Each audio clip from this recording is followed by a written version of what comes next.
This is PPD, the Philippine Podcast Directory, the one-stop list of podcasters in the Philippines. The PPD has brought a lot of podcasters and podcast titles together in one place.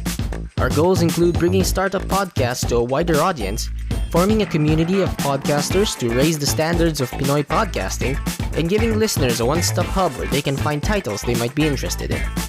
The PPD also has its own podcast, The PPD Show, highlighting specific podcasters and podcasts in each episode to give listeners a glimpse of the people behind the mic. The PPD Show is on Spotify, Apple Podcasts, Anchor, and wherever you listen to podcasts. The Philippine Podcast Directory can be found on Facebook and Instagram. If you have a podcast and would like to be included in the list, please send us a message and we would love to add you to our list and welcome you to our community. This episode is sponsored by Podmetrics. Podmetrics is a platform we use to get all of the data we need for our shows, from who listens to us to where they are. If you want to start using Podmetrics, visit podmetrics.co and use the code DMTGShowPod. Again, that's podmetrics.co and use the code DMTGShowPod.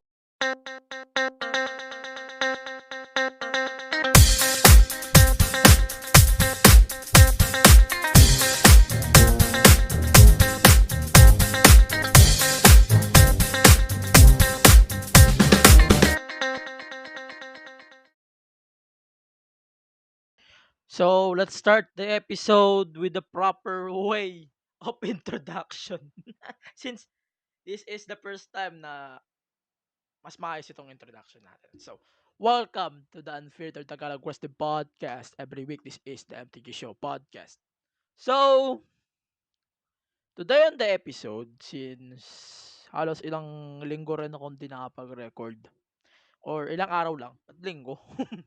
So, bago muna ako magsimula, gusto ko muna mag-shoutout sa napakaraming bagay. So, number one, gusto ko mag-shoutout sa inyong lahat sa walang sawang pagsuporta nyo sa podcast despite the fact na kahit ano naman yung ginagawa natin right now is nalalampasan pa din natin. At sa kabila ng lahat ng problema na ating pinagdadaanan ay nalalampasan natin ito ng sama-sama tayong lahat. And so recently guys, nakapasok po yung ating podcast sa Apple Podcast Rankings sa Philippines sa category na wrestling. So we got number 1 for less 12 hours and the number 4 and number 5 back and forth yan for the next 3 days and bumaba na tayo number 29. Ngayon, nakita ko na yung rankings ulit. Walang tayo sa rankings. Which is funny. So, ayan. Kasi di na ako nakapag-upload which is nakakabuisit lang.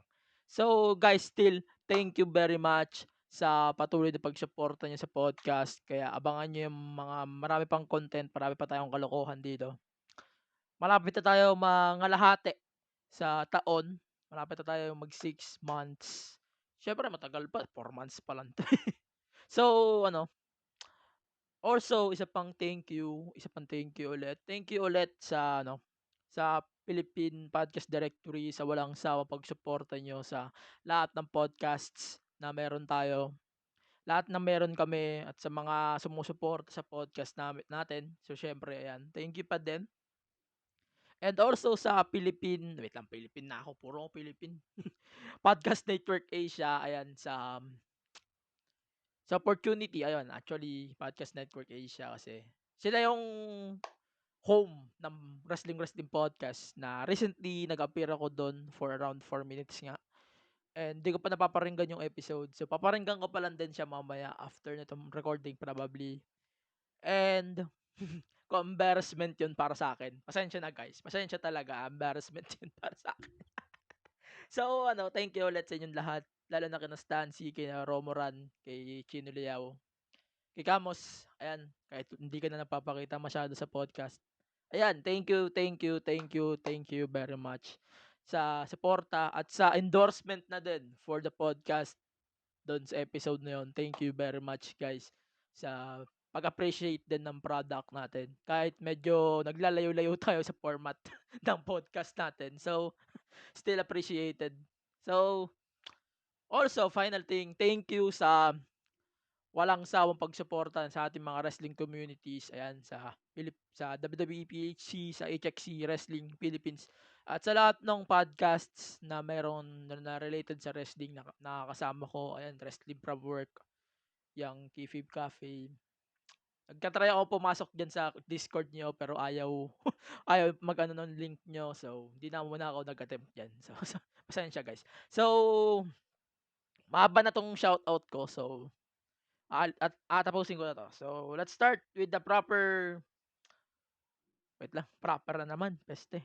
So, pag-usapan muna natin yung nangyari nga last week, the most important story about this week's episode. So, unahin natin 'tong ruling ni Vince McMahon na kung saan, nagkaroon siya ng bagong ruling about sa mga gumagamit ng Twitch, Cameo, or even YouTube. So, ito yung nakalagay sa pinai-click ko na lang dito. So, si Vince nag-issue nga siya ng bagong rule na kung saan, bawal lang gumamit bawal na gamitin yung mga pangalan nila sa WWE. Kasi WWE or si Vince mismo sa WWE ay kanila yung pangalan, parang gano'n. So, parang naglagay din sila ng punishments, kumbaga na 30 days if hindi nila sinunod yung ruling, possible na ma-release din 'tong mga 'to. So 'pag hindi nila sinunod yung 30 days daw is until October 2nd, possible na ma-terminate sila dun sa WWE. So, may update din pala tayo dito. So, lahat ng YouTubers o yung mga gumagamit ng Twitch, Cameo, pinalitan na nila yung pangalan nila dun. 'Di na nila nalalagay yung mga ring names nila. Instead, ang nilagay na lang nila dito is yung kanilang mga totoong pangalan. So, 'di na ako magbabanggit ng isa-isa. Alam niyo na 'yan kung sino-sino sila. So, hindi siya good move para sa akin dahil unang-una nga parang sinisira mo yung kalayaan ng isang wrestler to express their shit. Parang hindi nila parang hindi nila hinahayaan yung mga wrestler nila to expand themselves hindi lang sa WWE kasi ang WWE is one show lang naman, 'di ba? So, in-update nga ulitin ko nga yung update do'n na inallow pa rin nila, nag-clarify sila do'n na makakapag-appear pa rin sila pero kailangan na nilang gamitin yung kanilang tunay na pangalan dito. So, for some cases, ayan, nagpalit na rin ng pangalan si Paige sa recently sa sa Twitch niya, nakita ko 'yon. So, nagpalit na rin ng pangalan yung ibang YouTubers na WWE na kagaya sila Lana nagpalit na din. Marami pang iba na nagpalit na rin ng pangalan. So, 'yan. Isa pang story about this week's episode.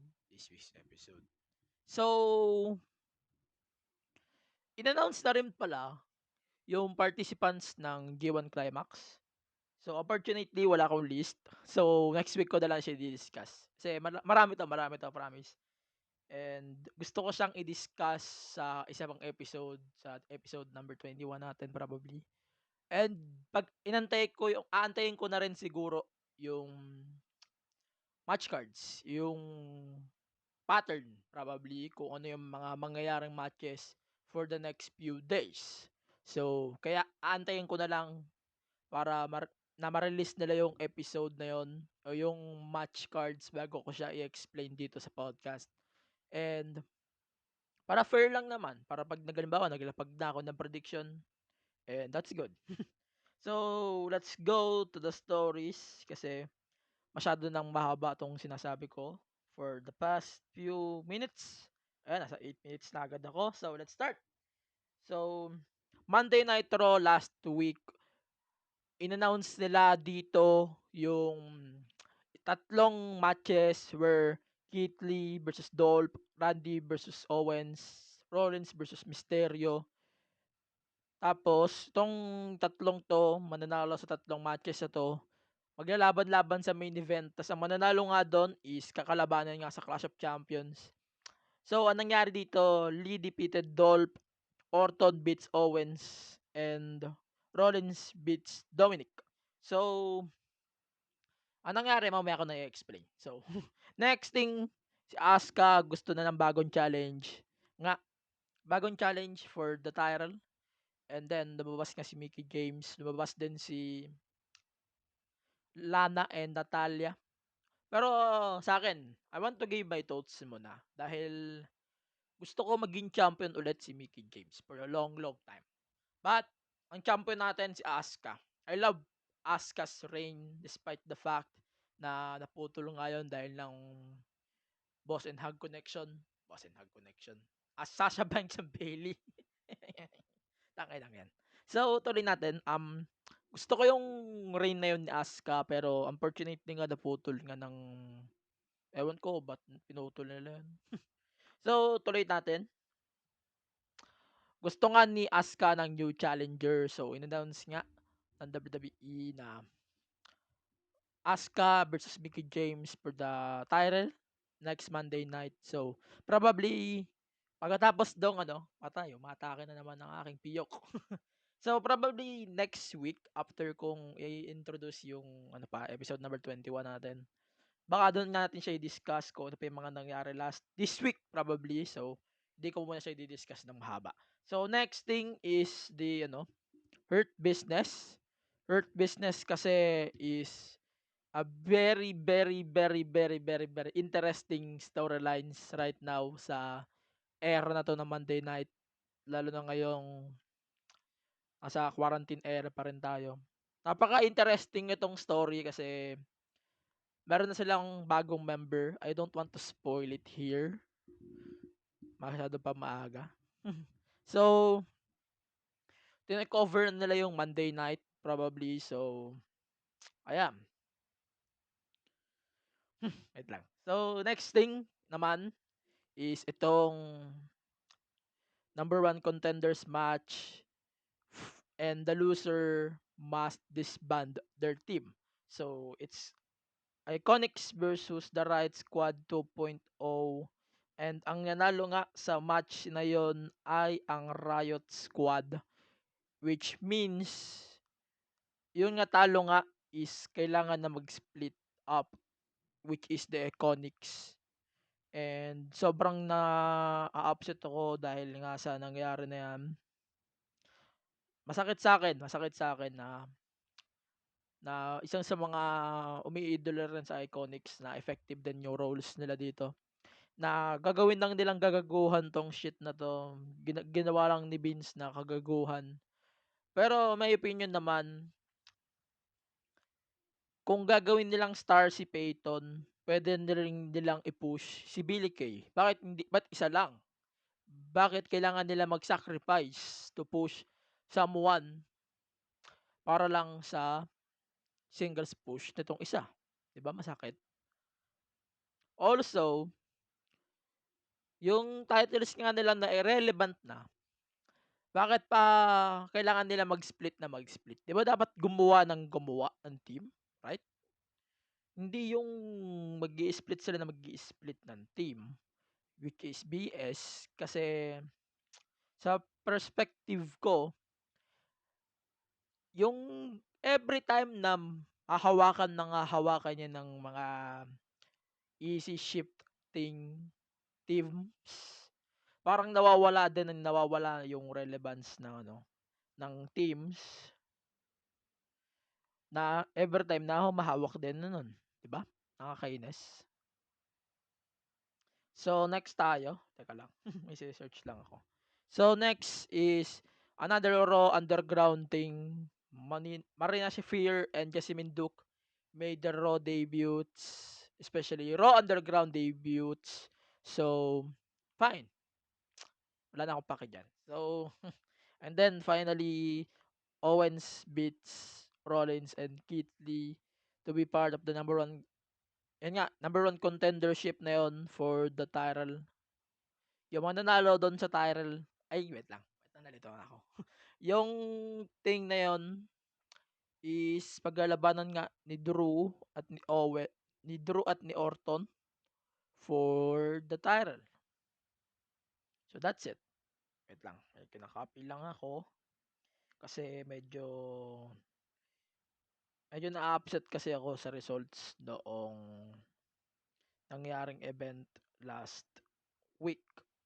Teka lang, ayan, nakuha ko na.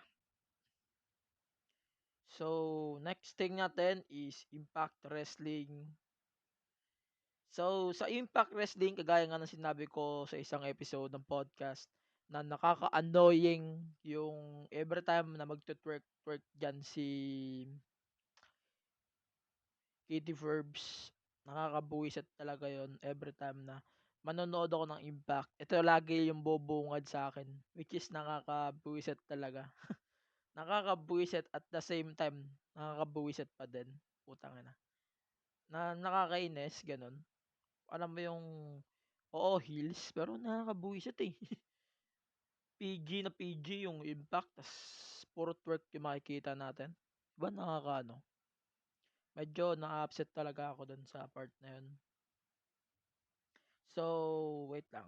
Marami pa akong Next natin, di ko na-explain yun Fuck that shit. Impact Wrestling. So, again, nagkaroon na naman ng isa pang episode ng Wrestle House featuring Susie. Wait, Susie? Tama ba? Oo, si Susie. As tinalo niya ay The Dinners and the XXXL. Wait lang, ang gulo. Tapos, wala nang masyadong big deal dito. So, next natin is yung segment nga ni Diona Porraso. Obviously, dito na set up yung return ni Diona Porraso na naman. Ni Tenille Dashwood, dito na set up yung return niya for the title. Possibility din na maging number one contender niya na lang ito, which is BS in my opinion. Kasi ang number one contender kasi ng title nila ngayon is wait lang, Kylie Ray. Yun, si Kylie Ray. But the problem, again, nandun na naman tayo sa problem Problem, ulit. But the problem, parang andun pa rin yung attention ni Kylie Ray sa Wrestle House. So, which is BS, my opinion. BS yun, putang ina. Di ko feel na ito na ba yung number one contender? Ha? Ito yan? Di ko talaga feel, seriously. Parang ganun talaga ang nafe-feel ko noong inisip ko na si Kylie Ray pala ang number one contender for the title. Which is na-upset ako ng konti. Dahil na-realize ko na, ay ito, number one contender pala nila to. Dahil, seriously din talaga naiisip ko, pasensya na kayo guys. Yun talaga ang naiisip ko since the beginning of that shit. Na si Kylie Ray nga ang number one contender. And then, meron na naman silang bagong contender sa pagkatao nga ni Tenille Dashwood. Baka karoon na naman silang contendership match which is crap. Crap in my opinion. Wait lang, may nais lang ako isa pa. So, next thing natin dito is finally, meron na ulit silang bagong Impact World Champion.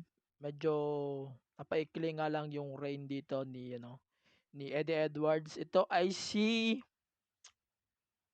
Eric Young. Eric Young, a former WWE superstar. To be honest, gusto ko yung andito ni Eric Young. Gusto ko yung gimmick niya dito so far. Pero sayang yung reign ni wait lang. Sayang yung reign dito ni Eddie Edwards sa opinion ko lang naman. parang nanghihinayang ako dun sa effort niya na to earn the title, to earn the opportunity, to earn everything na nagawa niya for the business. Nafi-feel ko lang naman na ano, medyo nakaka-upset yung nangyari na kailangan agad i-drop noong isang original, hindi yung bagong labas lang ng WWE, yung title, which is malaking sakripisyo lang naman for the company. I hope na magawan din nila ng remedyo 'to. Gusto ko makakita ulit ng mga champion nila sa TNA, sa Impact na hindi kagaya sa AEW na puro big names lang ang ginagamit nila as champions. Basta naiirita ako pagka ano, 'pag yung champions nila is yung mga sinayang lang from the other promotions. Hindi sa pagiging bitter, alright? Hindi sa pagiging bitter, pero na-upset talaga ako sa gano'ng treatment na pinapakita ng bawat company na nagiging home nga ng mga wrestlers. So, let's move on. Masyado na akong nagsasalita ng mahaba dito. So, ayan 19. Ang haba. So, next is the NXT Tuesday nga, katapat ng Impact. So, nagkaroon nga ng street fight, 'di pala street fight, street fight nga between Legado del Fantasma and Isaiah Swerve Scott and Breezango. So, ayun nga, medyo 'di talaga ako na-e-excite sa mga laban na ganitong lalo na't kung may main attraction na napakaganda, pero ang pangit ng ano, ng ending. Mamaya ko na i-explain. So, Swerve and Breezango get the victory for that match. Pero after nun ay lumabas si Rhea Ripley and challenge niya nga si Mercedes Martinez in a steel cage match for next week's or for this week's NXT. Actually, I don't want to explain the result of that match kasi sinisave ko siya for next week. Kung okay lang sa inyo. So, ayan. So, and then, yun na nga, inaccept na nga ni Mercedes yung match up. And then, finally, ito na tayo sa 60-minute Iron Man match, Fatal 4-Way Rules. Sa ending, hindi, yung match na yun, minsan medyo naiirita lang ako dahil sa dalawang senaryo. Number one, bakit ang pangit ng timing ng commercial breaks nitong episode na 'to. Yung 56 minutes ng match, bakit ang lalaki ng commercial breaks? Bakit? Ba't ang lalaki ng commercial breaks? Tinantya ko siyang 56 minutes, tapos ang haba ng commercials nila. Pero ewan ko ba, kasama ba ang commercial? Di ko sure. Di ko sure. Seriously, di ko sure kung sinama nila yung commercials sa count. Pero pinanood ko siya, kasama ata siya sa count nila. So, tuloy tayo, ayan. So, ang nanalo nga, actually walang nanalo. Still, vacant pa rin ng champion on that time. So, Finn Balor and Adam Cole was the final guys na naka-pinfall na 2 falls each. Then, yung si Gargano and Ciampa, meron silang tig-isa. And then, ito, nag-first din 'to sa isang match up for this week's episode pa rin. I don't want to spill it out kung sino nanalo dun. Save na lang natin siya for next week's episode kasi okay na ako sa ganun kahabang format natin. So, next is the Dynamite before All Out. Mamaya ilalagay din natin dito yung All Out results. So, first match is the Best Friends versus Santana and Ortiz. Para sa akin, ang ganda ng laban na 'to, pero ano, parang kulang talaga sa akin yung every time na magkakaroon ng matches ng tag teams 'tong AEW, which is slightly BS. Pero okay lang, satisfied naman ako sa mga results lately. So, tuloy tayo ulit. So, Young Bucks versus Jurassic Express defeated SCU and Private Party. Separate ayun at 8-man tag match. So, my thoughts about that tag match is slightly medyo naano ako ng konti dahil naninibaguhan ako sa EEW talaga na parang nanonood lang talaga ako ng acrobatics dito, ewan ko, cheer dancing gano'n, sa pagpi-flip nila lagi every time na manonood ako ng AEW. Yun talaga agad ang napapansin ko from their company, which is flips, ayan flips. Lagi lang may nagpi-flips, laging gano'n. Lagi lang gano'n ang nakikita ko.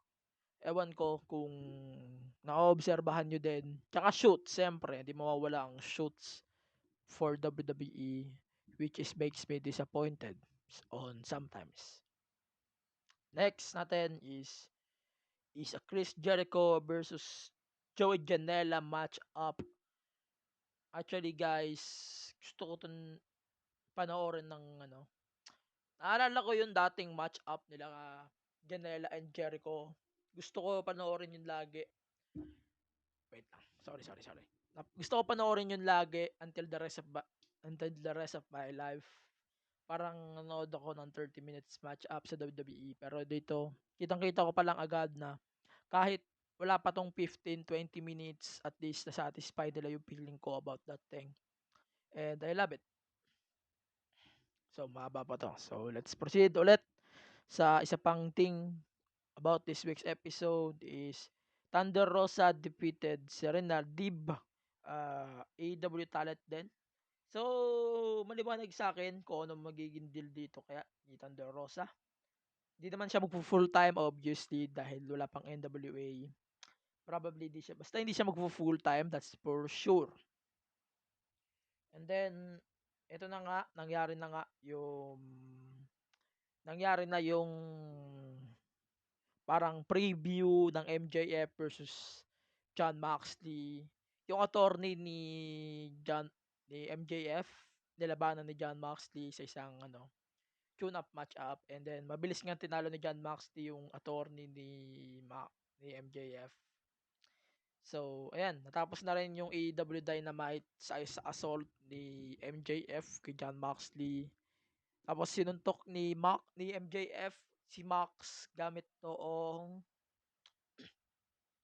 Dynamite ring. So, wait lang, tuloy natin. So, next natin is another episode from SmackDown. So, ito, very very important episode to para sa akin. Dahil sa maraming dahilan. So, inumpisahan nga ni Roman Reigns at Paul Heyman yung episode na to ng SmackDown. In-address nila yung crowd. Parang wait lang. Hirap i-explain pagka dito lang. Parang sinabi ni Paul Heyman na kino-corrupt daw ni Roman Reigns si Paul Heyman. Or parang kino-corrupt ni Heyman si Roman Reigns. Parang vice versa, ganun. Pero wala daw pakialam si Roman sa mananalo no Fatal 4-Way match na nangyari nga during the main event of the show. Mamaya natin i-explain kung sino nanalo doon. And medyo kakaibang-kakaiba yung nangyari on that episode. So, next thing is a tag team match between Heavy Machinery versus John Morrison and The Miz. So, interesting tong episode na to dahil ito yung isa sa mga matches na parang dinidistract lang talaga nila The Miz and Morrison sila Otis and Tucker dahil nga sa briefcase ni Otis. Pero ang gusto ko kasi makita talaga dito is ma-drop yung briefcase ni Otis kasi it makes sense it makes sense dahil ayaw naman natin na maging joke na naman yung briefcase. Ayaw natin na maging disappointment na naman tong briefcase. Kaya deserve ng isa sa dalawan 'to ni John Morrison or ni The Miz 'tong Money in the Bank contract. Kahit isa lang sa dalawa, deserve nila talaga maging WWE champion ulit. Otis, deserve niya rin yung WWE title. Kaso napaka-early, tsaka tag team sila man. Wag niya lang sapawan si Stalker. Kasi ayan, ganyan lagi ang ginagawa ng WWE, puro sapaw din. Wala rin. So ayun, tuloy tayo. So, Shayna Baszler and Nia Jax defeated the Golden Role Models in a rematch for the tag titles. Excuse. Tinalo nga nila yung dalawa. Tapos, ang tapos pala nito is yung top rope splash or what lang, hindi ko malala. Top rope crossbody sa dalawa kay Sasha and Bailey. And then, nag-turn na nga si Bailey kay Sasha, which is interesting din para sa akin dahil probably na-set up na ng WWE yung possible prediction or possible outcome for a Royal Rumble event na kung saan ang posible na manalo talaga dito ay si Sasha, which is makes sense in my opinion dahil sa ganitong way of building up this storyline, parang inumpisa na nila yung kwento noong match ni Bailey at ni Sasha na pwedeng mangyari anytime, pwedeng mangyari sa COC, pwede rin mangyari sa WrestleMania, or even habang nagbi-build up pa sila until WrestleMania. So, it makes sense. Ayun nga, pagkatapos nga ng assault ni Sasha, ay ni Bailey kay Sasha, nalagay nga si Sasha sa ambulance. And then, that's it. In-announce din dito ni Bray Wyatt na magkakaroon daw ng isa pang bagong kaibigan or isang puppet or isang friend tong Firefly Funhouse. Pero feeling ko talaga hindi si Alexa Bliss to. Kasi tinitis out nila na si Alexa Bliss daw ito. Pero hindi. Hindi talaga si Alexa. So, yun. And then finally, Jey Uso defeated King Corbin, Sheamus, and Matt Riddle in a fatal four-way match for the number one contendership for the Universal title for COC. So, medyo ang ad para sa akin, ang ad nitong match, ang ad nung addition ni Jey Uso doon sa match, parang pakiramdam ko talaga ang ad. Ang ad kasi tag team champion na naman yung contender nyo. Parang ang ad talaga. Ang ad, sobra. Medyo kakaiba siya sa ano ko. Pero tingnan natin kung anong mangyayari pa for the next few days, for the next few weeks, habang binibuild pa nila tong Clash of Champions, Gold Rush. So, probably, ayun na yung possible na mga mangyayari or possible na nangyari for the latest episode of SmackDown. So, give me a minute. Let's go back to the regular programming. So, ano pa ba susunod natin? Teka lang. So, next thing is my all-out review. So, bakit ko inuna ang all-out kaysa sa Summer Struggle? Wala lang. Yun lang una kong pinanood. So, ito, bibigyan ko lang ng review tong all-out dahil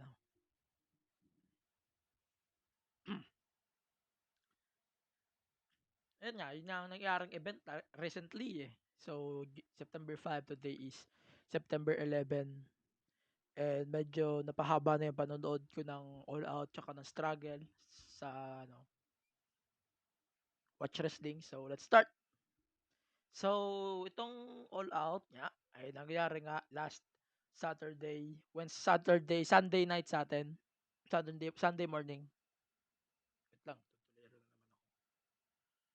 So, umpisa muna natin sa hindi ko sinama ang kick-off. Yes, hindi ko sinama ang kick-off for some reasons.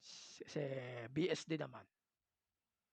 So, Big Swole versus Britt Baker in a tooth and nail match.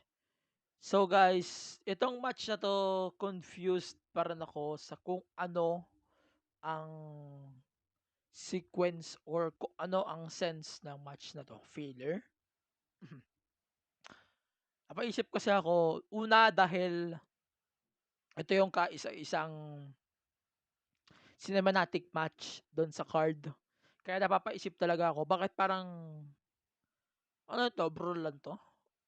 Yun talaga una kong naisip doon sa match na yon. Parang ang odd niya lang para sa akin, parang nonsense. Nonsense yung pagpasok nitong match na to.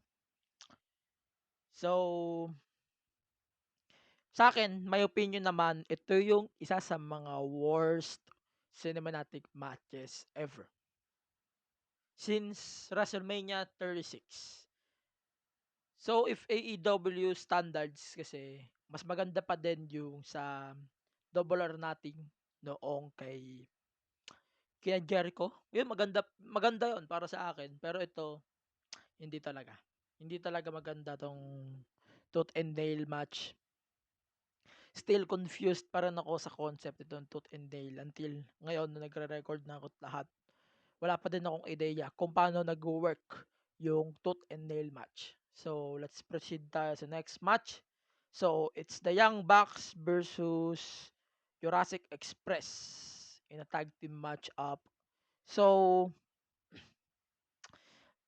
kahit sabihin mong filler lang tong match, binigyan ako dito ng entertainment and satisfaction ng Young Bucks, especially yung magiging dominated. Ang gulo, teka. Parang halos nag-dominate sila dito, halos, halos nga. So, tsaka parang dito din sa match na to, nararamdaman ko na din talaga na may magkakaroon ng change of roles between the elite. Probably Bucks and Omega yon. So, ayun, balik tayo ulit sa match. So, kagaya nga ng sinabi ko kanina sa Dynamite review ko, parang ang tingin ko talaga dito sa dalawang team na to, isa sa dalawang team na to, parang hindi lang silang dalawa for sure. Pero ang tingin ko talaga is parang acrobatics. Ganun. Parang flips over again, flips over and over again, flips over and over again. Pero they can wrestle though. Pero wala, that's my take kasi. Parang flips, again flicks, again flips. Makes me BS then when I watch AEW shows. And then Lance Archer won the 21-man Casino Battle Royale. Ang mananalo nga dito is challenge si John Moxley for the AEW title or NJF on that scenario. So ang nanalo nga dito ay si Lance Archer. And then ang Joker is di ko maalala. Si ano nga ba yan? Putang na, si Matt Sindal. Ayan. Kaka-debut pala, botch na agad. So, ayan, yun ang thoughts ko dyan. Napaka-clean thoughts lang. So, Matt Hardy defeated Sammy Guevara in a Broken Rules match. Pagkatalo si Matt Hardy dito, aalis si Matt Hardy ng AEW. So, para sa akin, ang pangit nung bump ni Matt Hardy dito during the match. Parang doon talaga nag-umpisa na agad yung end. Dapat pa lang dito pa lang sa call na to, kinol na nila na tapos na yung laban. Pero hindi eh. Hindi nila kinol ng ayos tong laban na to. Parang ganon. But still, a great victory for Matt Hardy. Pero ang ikli ng laban, parang napilitan na silang paikliin talaga to. And kudos kay Sammy Guevara. Ayan, lakas ang ano din ni Sammy dito, sobrang sobrang solid nung ano niya dito. Ayan, and then next is the AEW Women's World Championship between Hikaru Shida and Thunder Rosa. So, Thunder Rosa is my favorite din sa NWA recently. Parang isa siya sa mga naging favorite ko sa Power. Kaso nawala nga yung Power, which is makes me sad slightly. Pero wala eh. Pandemic kasi, putang ina pandemic eh. So, para sa akin tong match na 'to, Shida versus Thunder Rosa, isa 'to sa mga match of the night. Despite the fact na napakaikli nitong laban, wala pa 'tong 15 to 20 minutes. Pinakita nila lahat. Parang ito talaga ang nagdadala ng division right now sa women's title picture, sa women's division ng AEW.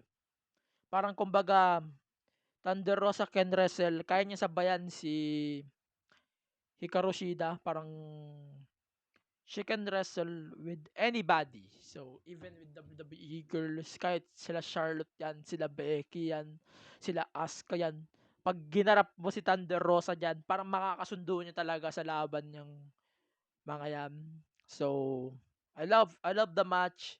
Overall, napaka-solido nitong match up na yun. Pero ang problema lang sa akin, parang ang ikli ng long laban, wala pang 15 to 20 minutes. Hindi pa ako kontento dun sa nangyari. Kaya, kagaya nga ng sinabi ni Thunder Rosa, parang gusto pa niya ng rematch versus Hikaru Shida. Sana bigyan tayo ng rematch. So, mas maganda siguro yon pag ganun kahaba. Mas mahaba pa sa 30 minutes, 1 hour.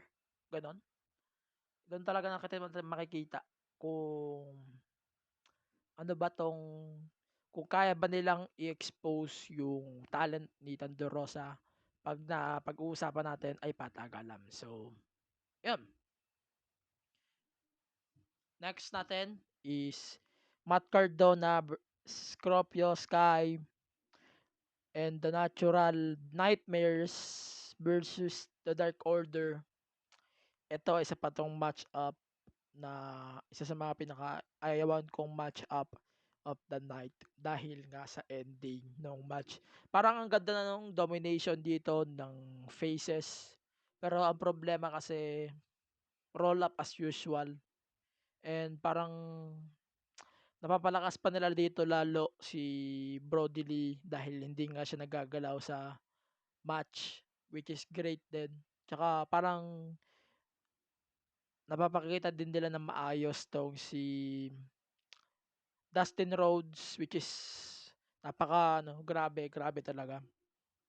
Para sa akin, bigyan lang nila ng 1 hour 'tong dalawa, si Brody Lee tsaka si Dustin Rhodes. Sure ko mapapakita nila kung gaano sila kagaling, kung paano nila i-stole yung show. Bigyan niyo silang 1 hour, sure yan na bibigyan tayo ng magagandang laban. And that's my guarantee. Pero, yun. So, after the match up, in-announce din ng AEW na kakalabanin nga ni Dustin Rhodes si Brody Lee for the TNT title for next week's episode. Pero di ko na siya i-explain ngayon. Ito na. Next thing is the FTR versus Page and Omega for the AEW World Tag Team titles. So, pasensya na, medyo mamalatin ako ngayon. Tutuloy ko lang din 'to, baka magdire-diretso na ako. So, tuloy natin. So, itong match na 'to, sa una parang nababagalan talaga ako. First 20 or 10 minutes of the match, parang ang bagal talaga. Nababagalan talaga ako. Tsaka parang ang nakikita ko kasi is full of stare downs and stalling finishing shit, parang gano'n. Parang nag-aaksaya sila ng oras nung una. Pero yung late na mga 15 last 15 minutes of the fight, parang ang ganda nung laban na eh. Parang sabi ko, putang ina, bigyan niyo ng 60 minutes Iron Man match 'tong dalawang team na 'to. Sure ko na magiging maganda 'yon talaga. Pang-save talaga 'yon sa tag team division ng AEW. Putang ina. Wala talaga akong masabi dito sa FTR. Hanga talaga ako since the beginning dito. And Page and Omega gano'n din. Medyo maayos din naman yung team nila pero I hate shiftings nga. Ayan, sabi ko nga. So, FTR defeated Page and Omega to become their AEW tag team champions. And I love it because fact din pala na FTR din yung first NXT, first AEW, first Raw, first SmackDown tag team champions. Wait lang. Mali pala ako. Puro first ata sinabi ko. First person or team to hold them all. The Raw, the NXT, the SmackDown, the AEW Tag Titles. Sila lang ang unang makagawa nun. Sila lang ang unang nakagawa nun. Trust me, wala nang iba makakagawa nun until next year. So, and then, next natin is... Wait lang. Teka lang. Orange Cassidy defeated Chris Jericho in a Mimosa Mayhem match. So, tinulak ni Orange Cassidy si Jericho doon sa Mimosa. Sarap pa ng higa doon ni Jericho. Parang 15 minutes of ano din to. Ayos lang. Okay lang sa akin. Pero parang ano eh. Parang hindi ko talaga feel na match to. More on brawl lang talaga tong match up na to. So, yeah. And finally, the main event of the evening, it's gonna be Jon Moxley versus MJF for the AEW World Title. With Moxley, hindi siya pwedeng gumamit ng paradigm shift sa match na to. So that's an odd stipulation. That's a odd stipulation, what I mean. Na bawal niyang gamitin yung paradigm shift sa match pero wala, ginamit pa rin niya. Distract kasi si Wardlow doon sa match, hits the paradigm shift dahil nga sa ring dapat i-hit ni MJF yung ring kaso naunahan nga siya ni Max. Paradigm shift 1 2 3. Pero thoughts ko on the match kasi parang para sa akin ang pangit ng umpisa nila talaga. Parang ang bagal ng ano nila. Buti nga walang Cody dito kung hindi patay. Malas na naman ako. So tuloy natin. Ito yung isa sa mga odd na matches ni Jon Moxley sa AEW Taron. My opinion lang. Parang ang odd talaga nito. Pero aasahan natin na maganda yung Lance Archer versus Jon Moxley for the AEW title anytime. Ay, di. In-announce na pala siya for October 14 episode of AEW Dynamite anniversary show ng AEW. So, that's it. So, tuloy natin. Ito na yung huli natin pag-uusapan which is the summer struggle. Kanina ko lang tinapos bago mag-record. So, naisip ko pa din yung mga nangyari kanina. So, guys, take note muna. I want to give my conclusion muna dito sa summer struggle. Every match na to, I'm going to deduct a point. Magbabawas talaga ako ng points dito dahil siguro number one, alam ko may quarantine rules dahil COVID ngayon, outdoor pa yung venue, nililimitahan talaga ng New Japan yung match-ups. Number two, parang hindi talaga ako nakukontento sa match-ups na yun. Parang ikli, action-packed, pero ang ikli. Number three, merong matches na nakakairita yung fake crowd. Sobrang nakakairita na hindi ko na maintindihan yung match. Nakakairita, sobra yon. Sa halip na maintindihan ko yung commentary, naiintindihan ko yung fake crowd, which is another odd shit. So that's why nagbawas talaga ako. Every match ng card na to, binawasan ko ito ng 1 point each. So, may mga gandang bouts dito, pero kailangan ko talaga bawasan ng 1 point. Pasensya na guys sa mga fan dyan ng New Japan. If nanonood kayo at nagandahan kayo sa mga laban, well, that's good for you guys. Pero para sa akin, hindi ganoon eh. Hindi, parang nakakapanibago yung ganong format ng New Japan eh. No offense, but ganun talaga yung nangyari doon. Wait lang. So, proceed tayo. Doon tayo sa unang match between Yoshinbu Kanemaru. Putang ina. Tinatry ko talaga basahin to. Yoshinbu Kanemaru defeated Master Wato in a singles match. Para sa akin, okay lang tong magandang panimula talaga tong match na to. Tinatry ko talaga basahin yung kasi parang nakakapanibago talaga kasi first time ko magre-review ng New Japan dito sa podcast. So, nakakapanibago talaga. So, Yoshinbu Kanemaru defeated Master Wato in a singles match ulit. Parang parang ang ikli talaga. Every match talaga ng card na to ang ikli. Pero inexplain ko na siya kanina, so hindi ko na siya kailangan ulitin pa. So, magandang panimula, pero gaya nga ng sinabi ko, if mahaba yung match na to or medyo medyo parang hinabaan pa nila ng konti or walang ganong sobrang strict na quarantine protocol, siguro baka maganda pa yung laban o hindi pa siya ganon mabilisan. Kaya binigay ko talaga to ng mamaya ko na lang i-explain yung grading ko mamaya. So magandang laban to, magandang panimula sa magandang card. And first time ko manood pala ng 2 hours and 30 minutes of card na ganong kaikli, sobrang ikli. Maikli pa sa All Out, maikli pa sa Takeover, maikli pa sa SummerSlam, o maikli pa sa Payback. Sobrang ikli talaga nito, 2 hours and 30. Ang ad eh, basta ang ad. So, next thing is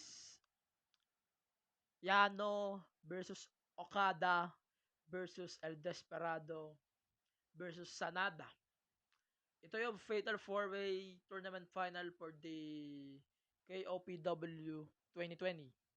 King of Professional Wrestling. Tama ba? Oo, tama. So, nanalo nga dito si Toru Yano of Chaos, which is talaga na iinis talaga ako dito. Di ko talaga seryoso to, promise. Parang sinabi ko na, 'di ba, di.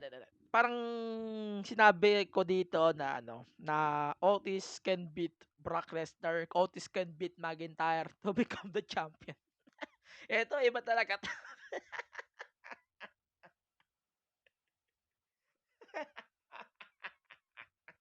Basta nag-iba talaga tingin ko dito kay Yan. Doon pa lang sa run niya sa G1 last year, napanood ko yung G1. Putyang inang Yano yan talaga. Kaya kada talaga na makakita ako ng related kay Yano, hindi ko talaga maiwasang hindi share yun sa podcast Facebook page natin. And Yano makes my day to. Kada gusto kong maging sumaya medyo ng konti, makita ko lang si Yano, masaya na ako. So, ganun ang nangyayari doon. And then, maganda yung laban pero nakakabitin din kagaya ng sinabi ko kanina. And then, Minoru Suzuki defeated Shingo Takagi for the never open weight title. Man, seriously, itong match na 'to, sobrang hard-hitting talaga. Paunahan na lang talaga kayo sumakit yung katawan niyo dito sa laban na 'to. Putang ina, kahit ako magpa-chop lang ako ng 100 beses kay Suzuki, siguro patay na ako ngayon. Seryoso, kung magpapa-chop lang ako 100 beses kay Suzuki, siguro patay na talaga ako.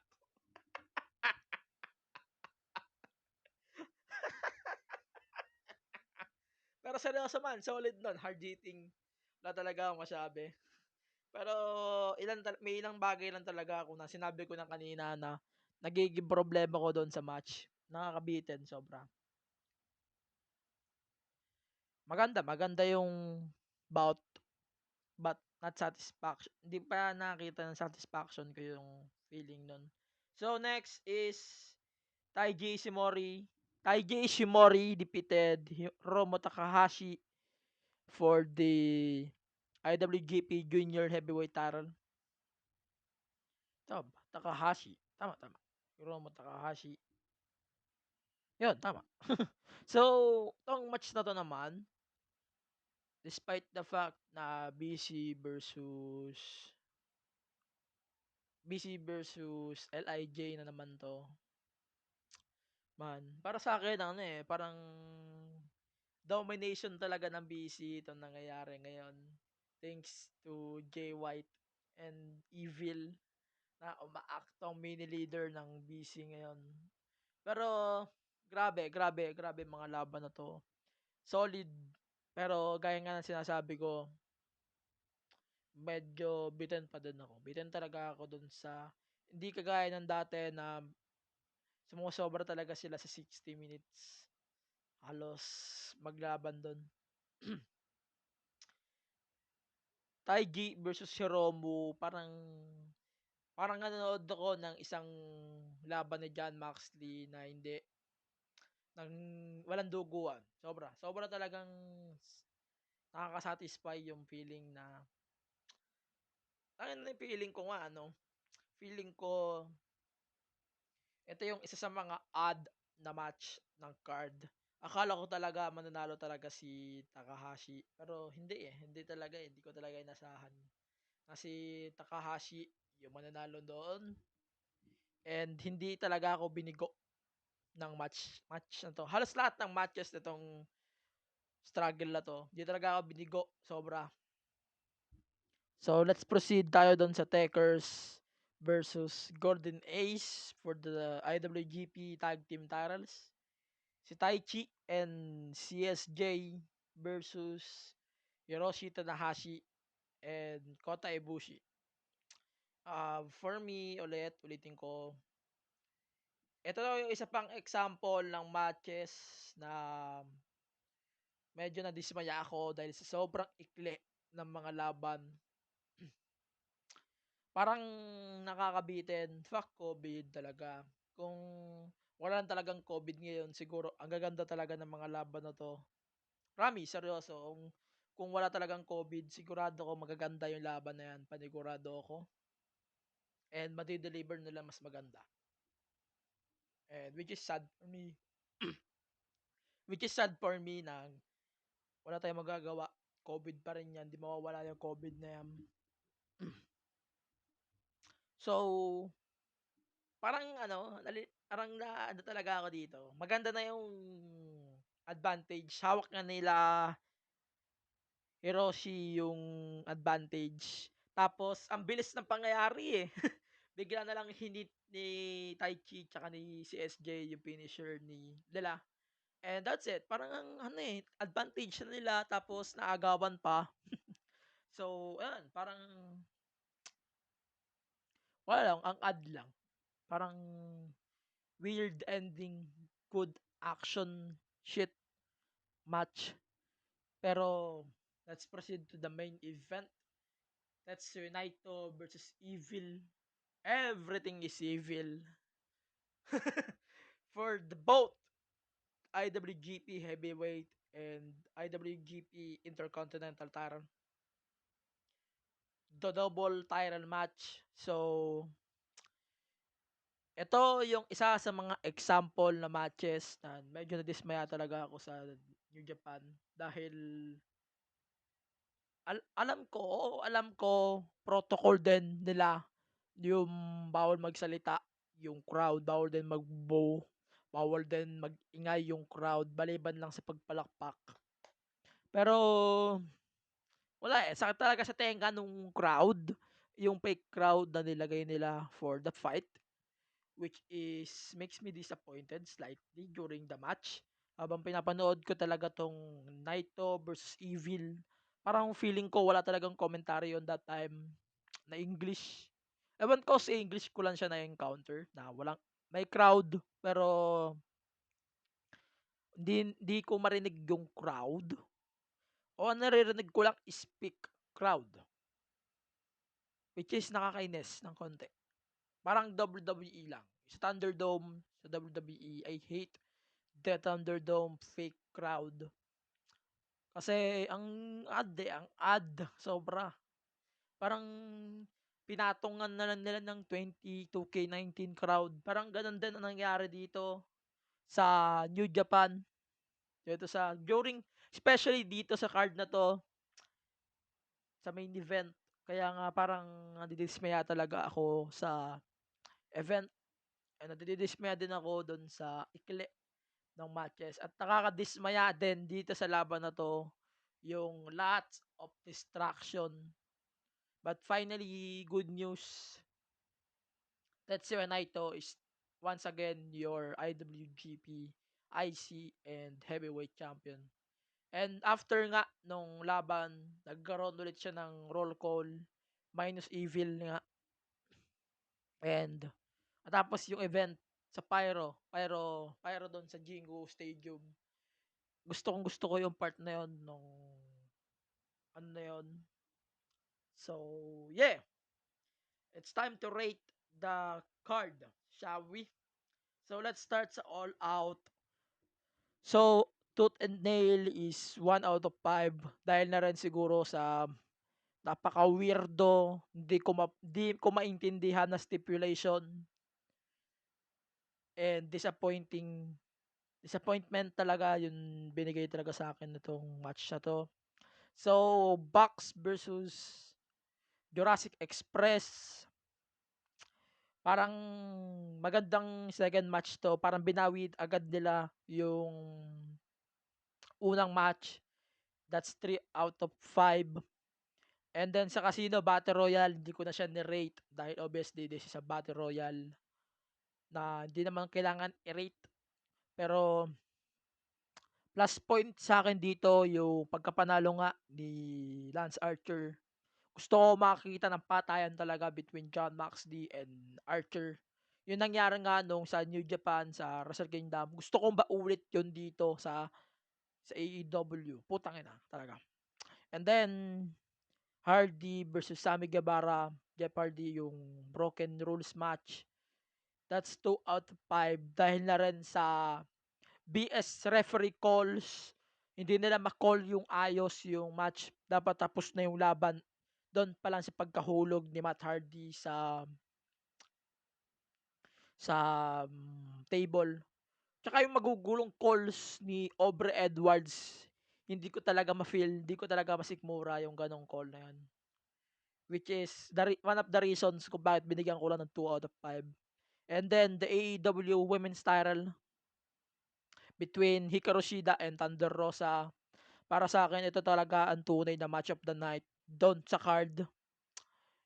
And binigyan ko talaga to ng 4 out of 5. Parang alam mo yung pinaka-pulidong match up of that week. Parang pulidong-pulido talaga yung laban. Hindi ka binigyan ng kabiguan doon. Back and forth action talaga yung ibinigay nitong dalawang ito. So, maganda. So, next is the 8-man tag between Dark Order and Faces, especially Cody Gang. So, ito, binigyan ko lang siya ng 3 out of 5. I hate the roll-up ending. Shit. As usual, roll-up naman. Sana may bawi nila talaga for the next few days yung mga mangyayari na to between Cody and Brody Lee. And then next, the AEW Tag Titles. Ulitin ko, 8-man tag is 3 out of 5. The AEW Tag Titles is 3 out of 5. Slow paced sa una. Tapos ang ganda nung maganda na yung 15 minutes bago matapos. Tapos yung post match pa nila Keddy and Page. Ang ganda talaga nung ano yung part na yon. So, ayun. 3 out of 5. And then the Mimosa Mayhem match between Jericho and Orange Cassidy. That's 2 out of 5. 2.5 out of 5 dahil sa parang hindi ko talaga nakita na match tong ano to. More on a brawl lang, same as dun sa Hardy versus Sammy Guevara. Hindi ko talaga nakita na match to. Pero binigyan ko pa din ng 0.5 dahil nanalo nga si Orange Cassidy. And then the main event of the evening, that's the MJF versus John Moxley for the AEW World Title. Para sa akin, BS yung ending dahil nga ginamit pa din ni Max yung paradigm shift. Pero at the same time, parang ang ganda ng storytelling ng match na to. Nag-umpisa doon sa campaign ko ni MJF hanggang doon sa match up. Ma-deliver talaga nila naman maganda tong main event na to, which is makes sense kumpara sa Mimosa Mayhem. If ang main event nila ng card na to is Mimosa Mayhem, siguro ang pangit siguro. So, the AEW World Title 3 out of 5. Sana mababawi pa nila to sa susunod na event. And then, doon naman tayo doon sa New Japan's Summer Struggle. So, ito yung una, yung kina Master Wato. Ito, binigyan ko lang siya ng 2.5 out of 5 para sa akin magandang panimula. Pero, hindi siya yung parang nag-exceed sa expectation. Kumbaga, kung ano yung match na, yun na. Match na yun. Which is nakaka-baitin pa din. So, yung next is the King of the Professional Wrestling Finals noong Fatal 4-Way. Dapat 4 to, pero unfortunately, binigyan ko lang ng 3 dahil nga sa reasons na pinaliwanag ko nga kanina. I don't need to explain them again. So, next is the Never Open Weight Title. Dapat ito yung isa sa mga match of the night ko, kumbaga. Pero binigyan ko lang talaga to ng 3. Ay, hindi, 4 out of 5. Para sa akin, ito talaga yung perfect match up ng gabing na yun. Despite the fact na napaka-ikli, pero parang na-deliver talaga nila, hindi yung eklabo na may story shit pa, kagaya sa ibang promotion. And then, the junior heavyweight title, parang the junior heavyweight title, the IWGP tag, and the IWGP IC and heavyweight title. The rest, 3 out of 5. Parang ang problema ko lang talaga sa IWGP, sa double belts, is yung lots of interferences. Lots of interference. Tapos yung crowd na nakakairita sa English. Ewan ko sa Japanese kung meron din nun. Tapos, yun na. Saka yung medyo quickie nga sa mga matches na to. Kaya binigyan ko lang talaga ng tigi 3 itong mga to. So, kung ano yung, ito na lang, huli na lang to. So if you're going to ask what is my match of the week or the moment of the week ko from this week, so ibibigay ko talaga to sa Shida versus Thunder Rosa for the AEW title. Para sa akin, grabe tong match na to. Sobrang hard-hitting. Panoorin niyo siya sa sa Fight or sa Watch Wrestling. Saan kayo nanonood ng wrestling. Grabe talaga yung match na to para sa akin. Ito yung isa sa mga pinaka-solid na women's title match ever sa AEW na hindi nyo mare-regret panoorin, hindi nakakasawa. Hindi kagaya ng ibang matches, especially WWE. WWE. Hindi naman asa na maganda dun. So, so that's it for this episode number 20 first time kong nakaabot sa 1 hour mark. 1 hour and 7 minutes to be exact. So, tapusin na natin to. If you like this episode of the podcast, follow the podcast on Facebook, facebook.com/the MTG Show Podcast, Twitter and Instagram, the MTG Show Pod. Again, ayan. Tapos sa Instagram nga, the MTG Show Pod, Twitter, the MTG Show Pod pa rin. And then, kung satisfied kayo sa podcast natin, sa mga pinagdadadalal ko dito, follow, rate the podcast on Apple Podcast, give it a 5 star. Appreciate ko yung mga review nyo. And then follow the podcast on Spotify, Google Podcast, Apple Podcast, sa Anchor, sa lahat ng podcast na kung saan nakakaparinig kayo. And don't forget to download the MTG Show Podcast app on the Google Play Store because soon magkakaroon na tayo ng Patreon dyan. Guys, kung gusto nyo pang sumuporta sa podcast natin, don't forget to use the Patreon feature. Soon, i-explain ko yung Patreon sa isang episode pagka nagkaroon na talaga ng Patreon dito sa Anchor, sa app. If you want to experience the app, napakaganda ng app. Smooth na smooth yung app na yon. Grabe. Wala akong masabi doon sa application na yon. And if you want to start using Podmetrics, ayan, Podmetrics na naman. Paalala ko lang ulit sa inyo. Use my code TMTG Show Pod to start. Ayan, kung may hingi dyan ng redeem or ng referral code for the Podmetrics, use my code MT Show Pod para makasuporta rin sa podcast natin. And that's it. Again, thank you din sa Philippine Podcast Directory sa Podcast Network Asia for the invite last week for this week's episode of Wrestling Podcast. Again, thank you din sa WWE Wrestling, wait lang, WWE PHC, sa HXC, sa lahat ng sumusuporta sa podcast. Dahil sa inyo, nag-number 4 tayo. Number 5 tayo sa podcasts sa sa Apple Podcast Philippines. Dahil doon, nakalusot tayo kahit paano. And then sa lahat ng sumusuporta sa podcast natin. So, masyado nang mahaba yung mga pinagsasabi ko dito. Thank you guys talaga sa suporta nyo. Putang ina nyo. And see you on the next episode. Thank you. This is the Unfiltered Tagalog Wrestling Podcast. This is the MTG Show Podcast. Thank you.